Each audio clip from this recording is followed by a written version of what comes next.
Finally FIFA world কাপের আগে Carlos Ancelotti release করে দিলেন ব্রাজিলের 26 member squad. This is the first time world কাপে ব্রাজিলকে তেমন দাবিদার বলে মনে হচ্ছে না। 2021-এর পর থেকে টিমটা যথেষ্ট স্ট্রাগল করেছে। ওয়ার্ল্ড কাপ কোয়ালিফায়ার্সেও তাদের এলিমিনেশনের চান্সেস ছিল, বাট স্টিল ইটস ব্রাজিল, তাই তাদের ক্যাপাবিলিটিস ইগনোর করার প্রশ্নটা আসেই না। এই ভিডিওতে আপকামিং ফিফা ওয়ার্ল্ড কাপে ব্রাজিলের কারেন্ট স্কোয়াড নিয়ে ডিসকাস করবো, so stay till the end. Before starting the video, ব্রাজিলের 26 মেম্বার স্কোয়াডটার দিকে একবার চোখ বুলিয়ে নেওয়া যাক। Goalkeepers Alisson, Ederson, Weverton.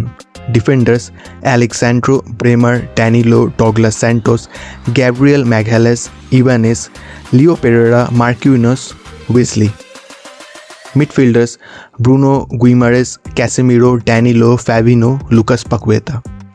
Forward Endrick, Gabriel Martinelli, Igor Thiago, Luiz Henrique, Matheus Cunha, Neymar Junior, Raphinha, Rayan and Vinicius Junior. Weaknesses: first, রড্রিগোর absence ব্রাজিলের জন্য একটা বড় ধাক্কা। বিগত 4 বছরে ক্লাব ফুটবলে যেভাবে নিজেকে ডেভেলপ করেছেন, তাতে ওয়ার্ল্ড কাপে ব্রাজিলের একটা বড় অস্ত্র হতে পারতেন তিনি, বাট নি ইঞ্জুরির জন্য তাকে ছাড়াই মাঠে নামতে হবে ব্রাজিলকে। সেকেন্ডলি, ফুল ব্যাকস ব্রাজিলের একটা বড় উইকনেস হতে পারে।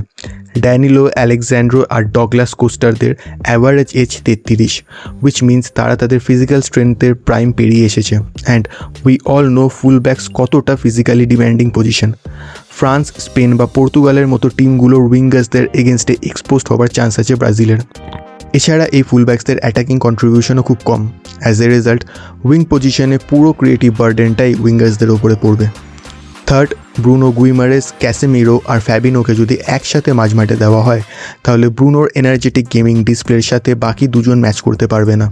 নট অনলি দ্যাট, অপোনেন্টস যদি ব্রাজিলের আর্লি প্রেসিং ভেঙে কাউন্টার অ্যাটাক করে, তাহলে অ্যাট প্রেজেন্ট ক্যাসেমিরো আর ফ্যাবিনোর দ্রুত ফল ব্যাক করে ডিফেন্সকে সাপোর্ট দিতে পারবে না। Fourth and most important, Brazil এখনও নেইমার ডিপেন্ডেন্ট। লাস্ট ওয়ার্ল্ড কাপেও কোয়ার্টার ফাইনালসের মতো ক্রুশাল ম্যাচে তা দেখা গেছে।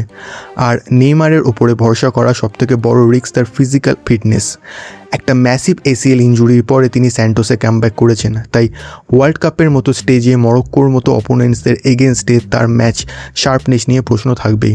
আর নেইমারকে সাপোর্ট করার জন্য ফ্রন্ট লাইন আর মিডফিল্ডকে দুগুণ ওয়ার্কলোড নিতে হবে। স্ট্রেংথস: ফার্স্টলি, এই ওয়ার্ল্ড কাপে সেলেকাউরদের সব থেকে বড় স্ট্রেংথ তাদের দুই উইঙ্গার্স, রাফিনা আর ভিনিসিয়াস জুনিয়র। আনচেলোত্তির কোচিংয়ে ভিনিসিয়াস আর হ্যান্সি ফ্লিকের কোচিংয়ে ওয়ার্ল্ড ফুটবলে রাফিনার উত্থান আমরা সবাই দেখেছি। আর ব্রাজিলের অ্যাটাকিং থার্ডে এদের জুটি অপোনেন্টসদের জন্য একটা বিরাট চাপ হতে চলেছে। ক্লাব ফুটবলে দুজনেই তাদের নিজের ক্লাবের বিরাট বড় ফ্যাক্টরস। এবারে ওয়ার্ল্ড কাপেও তাদের ন্যাশনাল টিম তাদের থেকে ঠিক তেমনটাই আশা করছে। যদিও রাফিনা ইঞ্জুরি থেকে রিকভারি করছেন, তাও ভিনিসিয়াস আর তার মধ্যে ঠিকঠাক আন্ডারস্ট্যান্ডিং কাজ করলে ব্রাজিল পজিটিভ রেজাল্টস পেতেই পারে। সেকেন্ডলি, ইগোর থিয়াগোর মতো একজন ইনফর্ম সেন্ট্রাল ফরওয়ার্ড, যিনি কারেন্ট প্রিমিয়ার লিগ সিজনে ব্রেন্টফোর্ডের হয়ে 22খানা গোল করে ফেলেছেন, যা কোনো ব্রাজিলিয়ানের করা একটা প্রিমিয়ার লিগ সিজনে সবথেকে বেশি গোল। বিগত কিছু বছর ধরে ব্রাজিল যে out and out focal point আপফ্রন্টের অভাবে ভুগছিল, ইগোর সেটার অভাব মেটাবে। থার্ডলি, ইটালিয়ান সিরিয়াতে ওয়েসলি রোমার হয়ে অলরেডি 5টা গোল করে ফেলেছেন। ব্রাজিলিয়ান ফুলব্যাক পজিশনে তার প্রেজেন্স টিমকে একটা বড় বুস্ট দেবে। এছাড়া এন্ড্রিক আর রায়ানের মতো প্রোডিজি আনচেলোত্তির তুরুপের তাস হতে পারে। ফাইনালি, মাঠে নেইমার জুনিয়রের প্রেজেন্স আর এক্সপিরিয়েন্স ব্রাজিলের জন্য একটা বড় বুস্ট। তার ইঞ্জুরি থাকুক বা বয়স বেড়ে যাক, তাকে যদি বাকিরা ঠিকঠাক সাপোর্ট করে, তাহলে ওয়ার্ল্ড কাপে ব্রাজিল ভালো রেজাল্ট করলেও করতে পারে। কি প্লেয়ার্স: গ্যাব্রিয়েল মার্টিনেলি টিমের হয়ে স্টার্ট না করলেও বেঞ্চ থেকে এসে ডিফারেন্স মেকার হতে পারেন তার টিমের জন্যে। কার্লোস আনচেলোত্তি বলেছেন যে, আমি জানি আমাদের ব্রাজিলের টিম অতটা স্ট্রং নয়, তবে ফিফা ওয়ার্ল্ড কাপ একটা ভালো টিম না, ইউনিটি দিয়ে জিততে হয়। তাহলে কি ব্রাজিল নিজেদের ইউনিটির ওপরে ডিপেন্ড করে নিজেদের হেক্সা মিশন কমপ্লিট করতে পারবে? আপনাদের ব্রাজিলের 2026-এর ওয়ার্ল্ড কাপের স্কোয়াড নিয়ে কী মতামত, তা কমেন্ট করে আমাদের জানাতে ভুলবেন না।